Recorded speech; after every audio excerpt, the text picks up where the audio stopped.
Hey everybody, Dean for NSB Custom Cars. As you can see, we got the SRT Challenger back in the garage. And we've got some parts that came in for the rear end. We've already put the tires on it, which you've seen a little video on that. So let's get this in the air and I'm going to show you the new parts, what we're going to be putting on. So we ordered a differential stiffener. Keep the differential from moving around, pretty much exploding. This is the part that's supposed to help keep from the wheel hop. And now that we got the new tires, it's really sticky, so the tires are not spinning. So now all that pressure is going to that differential. So and we didn't, they got several units out here that you can buy on this. This particular one, you can see, it's Per4mance Development. Comes in a nice box here. Comes with we also bought the bigger kit that comes with everything. Comes with an extra bracket. Your instructions, some decals. Actually, nice decals. And pretty much everything. We'll get this unboxed here, unbagged.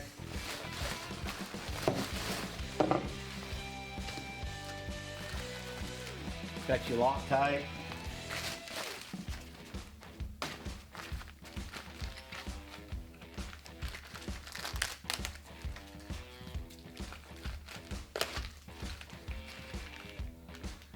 There's some bolts.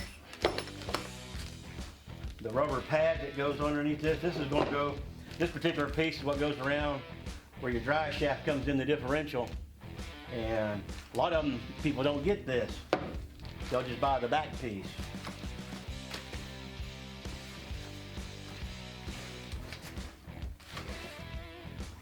Let me get this undone and all laid out and I'll come back to you. Alright, so we got all the parts laid out here on the table. You can see it comes with this billet aluminum main piece. This goes on the back. This also goes on the back. It's going to go right here. And these two bolts are going to go up into the frame of the car. It also comes with these little tabs. These two tabs go up in that frame and you run these bolts up through there. Luckily, our car is already threaded, so we're not going to need these tabs. Comes with your Loctite. Comes two different ones for all your bolts. But once again, I showed you, this is that piece that pretty much a lot of people don't get sometimes. You buy the whole kit. This goes up on there. It's got all your bolts. It's got a rubber pad that when you bolt this to your frame, got a little bit of rubber between it. And then you got this other little rubber block. This little rubber block. This one just goes up over around the nose of the pumpkin there. This block, you see it's got a little indentation cut out on it. And this block will go in here and then that'll smush up against it. And that keeps that, it's like a pinion snubber. It's not going to let that pinion jump up and down. So first thing we're going to do is we're going to go back here to the back of the car. I'm going to get a light set up where we can see what we're doing. And we got to take some bolts out and then we're going to put all this on. This doesn't look like this is going to be a big, long job. This should go pretty quick. And like I was telling you, there's different kits you can buy. There's some down there, it's 150 bucks up to $500 and a little bit more. This one's the higher dollar kit. You can see how nice and beefy this is. I've seen some of the other videos where some people have put the other cheaper kits on there. The bolts are broke, it's just thin metal that's been bent. I would, what it costs to fix that rear end when you blow it out, I would spend the extra money and get the good stuff. This is a really quality setup and I wouldn't buy anything else. So let's get started. Alright guys, back here, the first thing that this paperwork tells you to do is to remove this bolt, and these three bolts. These are all going to come out. That way you're going to put this big aluminum plate up here and get it all bolted in. Then the next thing is that back piece is going to go up. Now on some cars, these two holes here, you notice I got a bolt in this one. Some cars just have these holes. They've got no threads in it. So in that case, they have these metal tabs that I was showing you. And you would slip it up in here in this frame. Actually, you would slip it in the frame this way and then get it to fall back into that hole. This one actually goes on this side, and you got one got a cut for this little notch here, would go here on the inside, which is probably pretty hard to get in here and move these things around. They could slide down that frame. This car, we got lucky, it's already threaded. Now, in paperwork that we get, it's showing you your two sides where they go in. But when you get over here on the back side, see if we can get this where you can see this. It's telling us that if your car's a mid-16, which is what this is, it came with threaded cross section, which this did. It says these cars will use the 8mm bolt. It says you may consider drilling these out completely and putting these in. Now these are not steel, these look like they're aluminum. So I see threads pulling out. These are steel. So, and the thing is, you can look at the difference in the bolts in these. You know, we've got two different size bolts, so these bolts would be stronger instead of the little one. So what I have in mind is I'm going to drill these two holes out, just the threads out, and I'm going to re-tap it because I have metric. You can see the difference in the two bolts. I have metric taps and a full set. So I'm going to try and see if this is going to tap out and if we got enough meat in there. If we don't have enough, I'm going to look up in these holes with a mirror.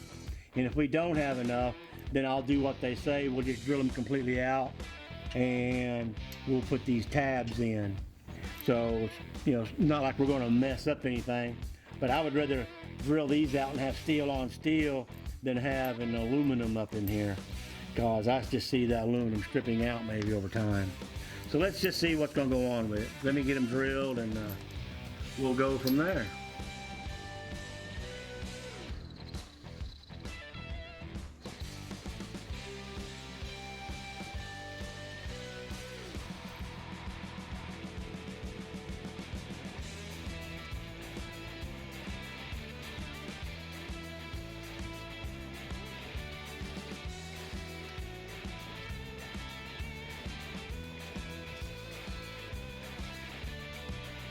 So I'm gonna tell you, looking up in here, it looks fine. I got plenty of meat. And looking up in the hole, I can actually see just a little bit of the remnants of the threads. So we only cut the threads out. So we're just gonna open them up a little bit and tap it. I think we're gonna be fine. So this is my tap. This is a 10mm by 150, and we got some 3-in-1 oil. The worst fear that we can do is break this tap off in there, and that makes a pain in the butt to get it back out, and then we'll be back to drilling. And I don't know if I got another tap. I may have another one, but we're going to put some oil on this that's going to help cut. I'm not going to overdo it. And let's see if we can't get this to start. We need to start it kind of straight. Come in nice and slow. This is a 4-flute tap, so it's not a spiral tap, so you have to watch. So you know, you kind of go back and forth a little bit with it to break your chips off.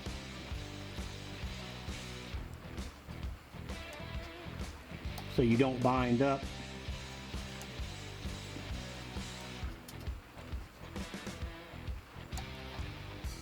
This is kind of a slow process. Taking it easy, and I can feel them chips breaking.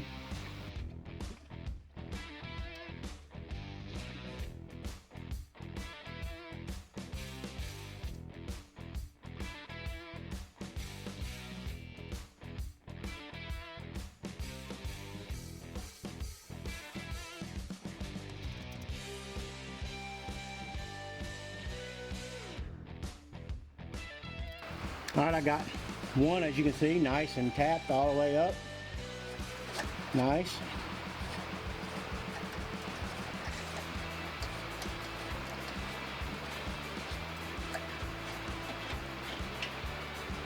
That's some nice looking threads. So we're gonna clean these chips off and gonna re-oil it, and we're gonna come and do this side.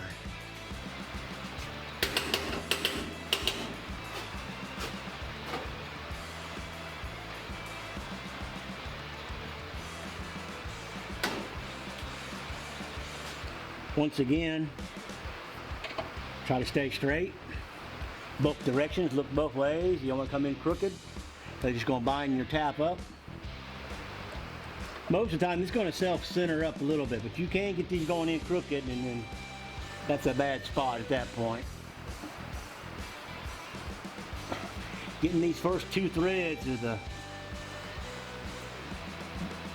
big part of it, getting it started. Once you get it started, the thing light keep getting in my way. We're normally pretty good. Come back, break your chip. Now, a while ago I said this is a 4-flute tap, and you have to back up and break your chips. Let me explain. See, I'm breaking a chip. Back up, you go forward, go in a little bit, you back up, break the chip off. The difference on these, let me pull this back out now that I got it started. As you can see that these are just, it's 4-flute, it's got 4 sets of cutters on it, and they're all at a slight angle, you know, the pitch of the thread. So when you cut, it's cutting a piece of metal and it's curling it up, and then the next flute runs into it, you got to back up and cut it off. And then go again, and then cut it off. Go again, and then cut it off.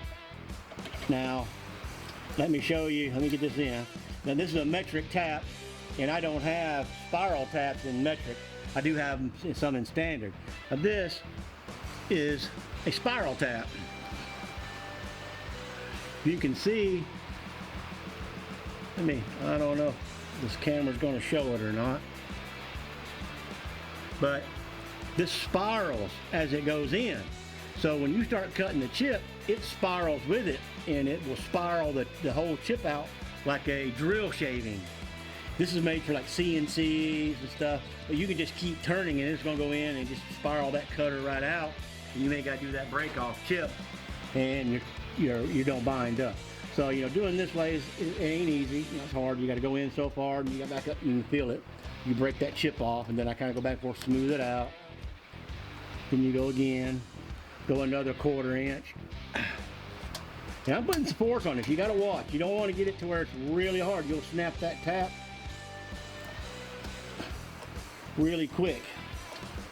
I've done this all my life. I've welder, been a machinist, so you know I kind of know what I'm doing a little bit. And even knowing what you're doing, you still break taps. And it's usually when you don't want them to. I've done them just nice and easy. They snap, and it's like, what the heck? I wasn't even putting no pressure on. They'll snap. Either a bad tap or went in crooked.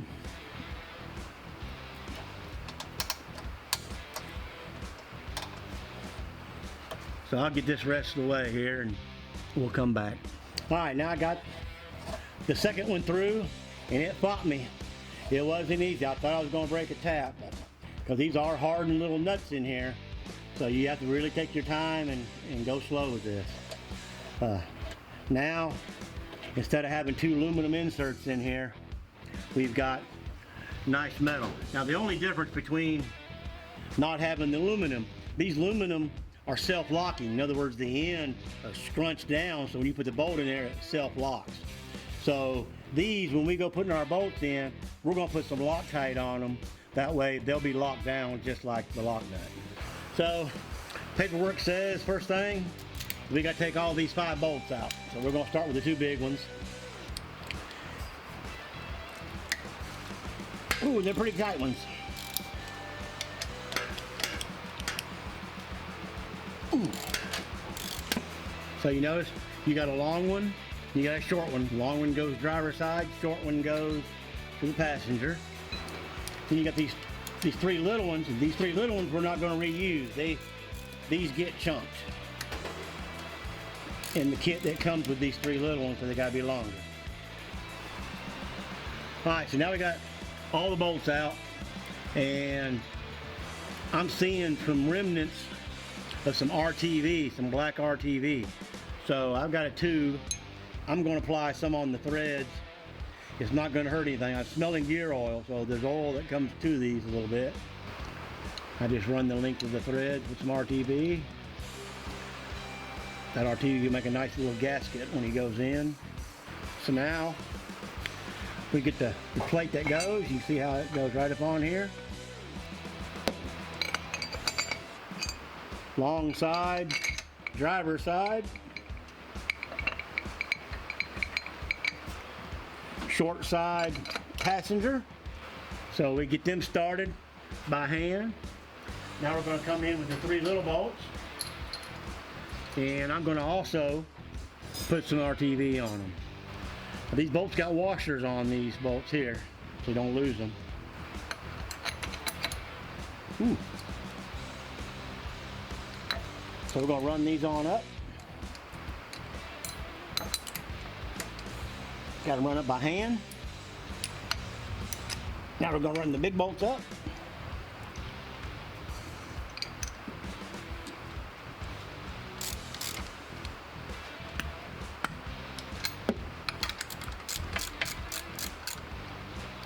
Okay, we're just running them up and snugging them by hand.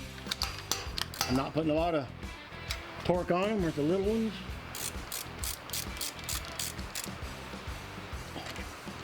Now we got to come back with a torque wrench. 90 foot-pounds on your bigger bolts. There we go.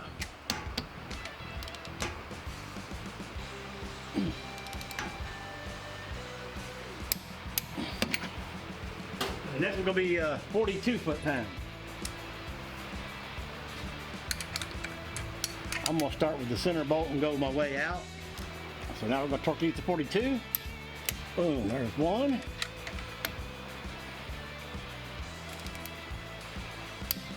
There's 2.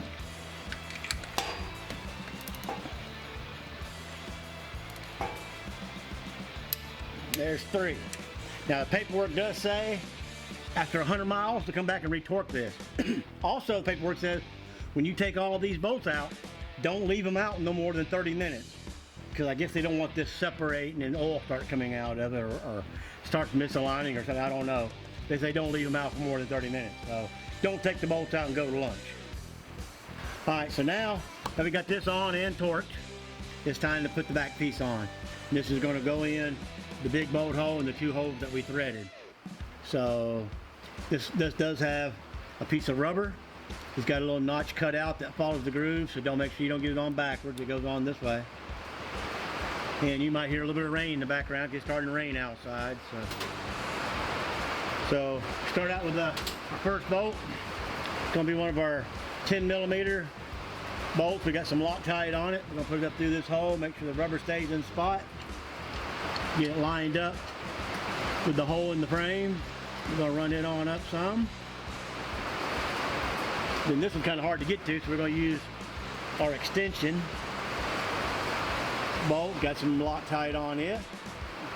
The rubber stayed on.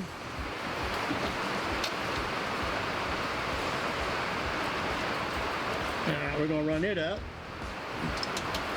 And I'm going to run it up snug, and then I'm going to back it off a couple quarter turns there. Up. Back it off a little bit. That way we got some up and down play, we got some side play. Because now we got to get our big bolt with our black washer on it. It's going to come in. We can move this around and get it centered up.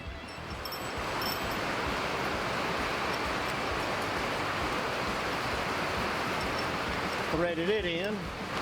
So I'm going to snug it. Back it off a little bit where she's still got some play. Now we're going to snug these other 2 back up.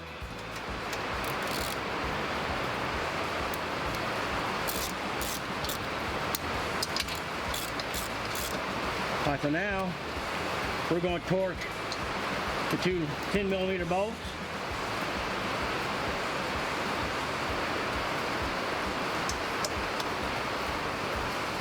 The 42 pounds.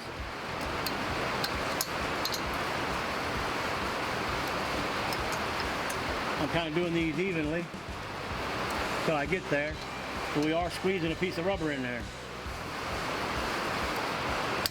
There we go.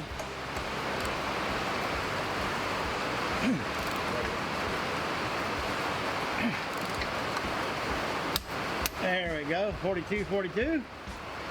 Now we got to set the torque wrench to 90. All right, now we come back out, we got them two. We come back with this one to 90.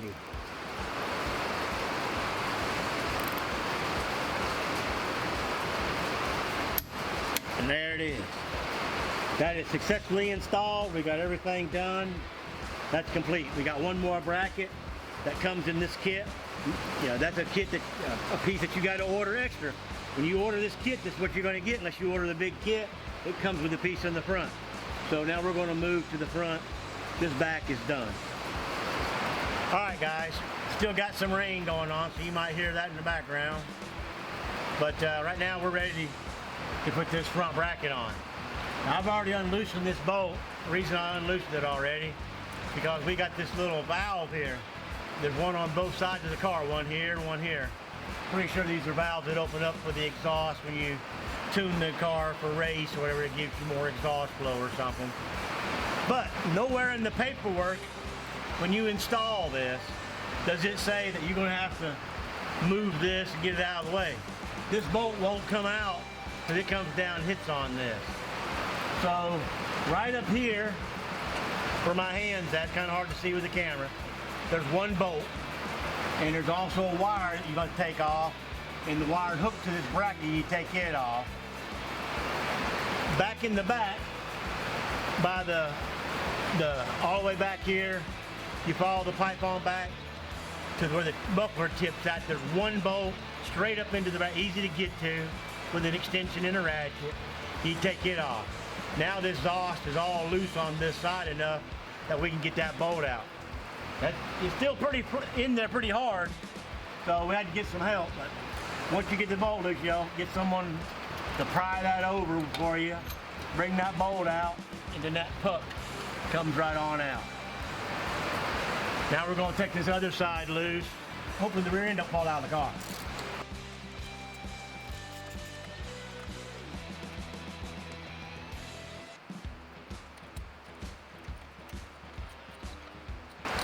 We're going to take the wash or the puck off, discard the two bolts.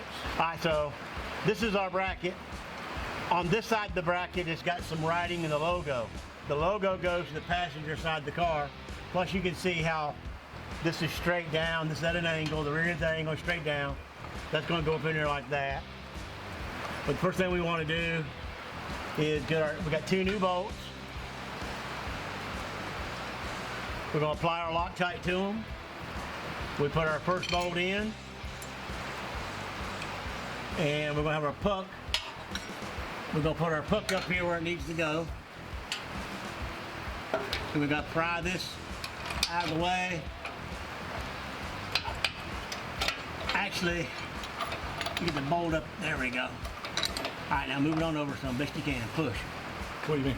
Push that bracket over. You move that bolt. Push. Push. All right, now we got it. All right, we got the exhaust out of the way. All right, I'm gonna get this bolt started up in here.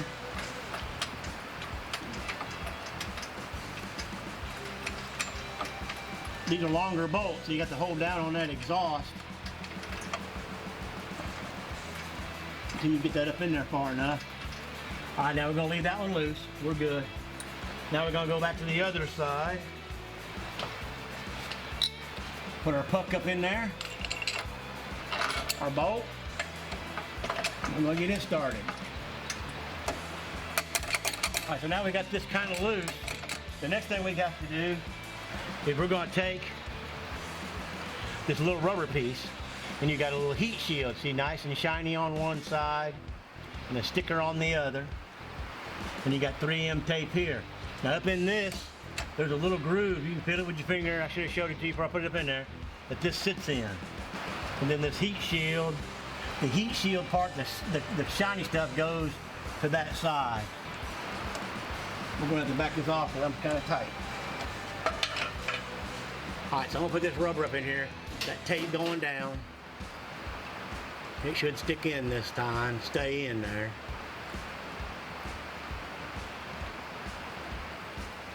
So now we're going to put our heat shield in, which goes between the rubber and the frame, or in the casing. I got it stuck pretty good there. Looks like that's even on both sides. So now we're going to start tightening these on both sides even at a time.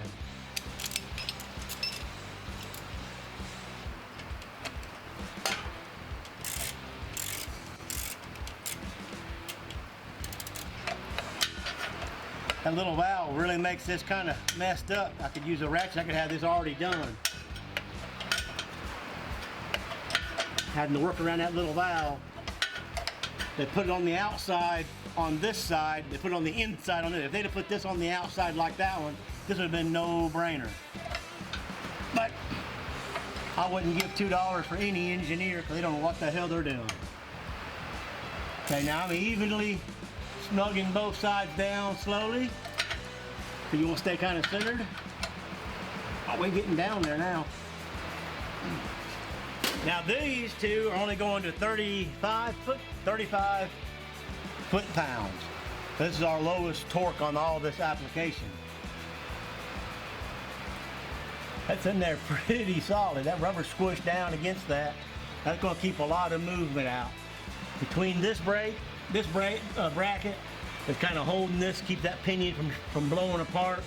You got all this back here. This is really supersizing this rear differential. Not that you can't put enough horsepower to it that eventually blow it apart. It can be done. Can't forget this is a Mopar, not a Ford. So the horsepower can get up there.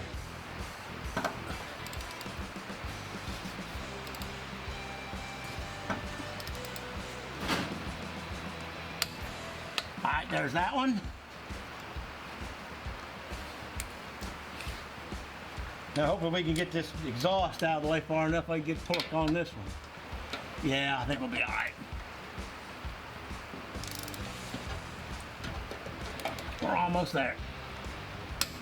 And there we are. Hold up. Alright. Now that's in. So all we gotta do is put our bolt, put our wire back on, put our bolt back in the back, and this is gonna be wrapped up. Alright, here's a quick rundown of what we did to the car. So we got the front bracket put in that goes around the nose of the pumpkin or the differential, and we have the rear bracket all mounted in. And I'm going to say by tapping those two holes and leaving it metal, probably the best thing, because I'm going to give you a little bit of reason why. Because in some of the other videos I've seen, they have broke them bolts off. Now if you have them little tabs up in there and you break those bolts off, it ain't going to be too easy getting out. And they're self-locking. These are just Loctited in. If we break these off, you can take a torch, put a little heat on it, that's going to loosen the Loctite, and these bolts will come right out really easy, especially if you put a reverse drill on them. So hopefully we don't break nothing. This should take care of everything. So we'll see what it does. Right now it's pretty late in the evening, at nighttime, it's raining, so there's no way you're going to go out and test this. But here in the next 2 or 3 days, the rain clears up, we'll see what this is going to do. We've got sticky tires, got the differential locked up, so this ought to really help out. So that's going to wrap this video up. SRT8 2016 differential stiffener by Per4mance Development. It went in pretty easy, wasn't that bad of a job to do. A few things as far as the exhaust goes kind of throws a little loop, but just go through and watch this video and you can be able to put one in pretty good. We did have, an access to a lift, makes it a whole lot easier than doing it in your home garage, jacked up on jack stands. It can be done. You're going to be laying on your back. But don't forget to like us, subscribe to us, and until next time.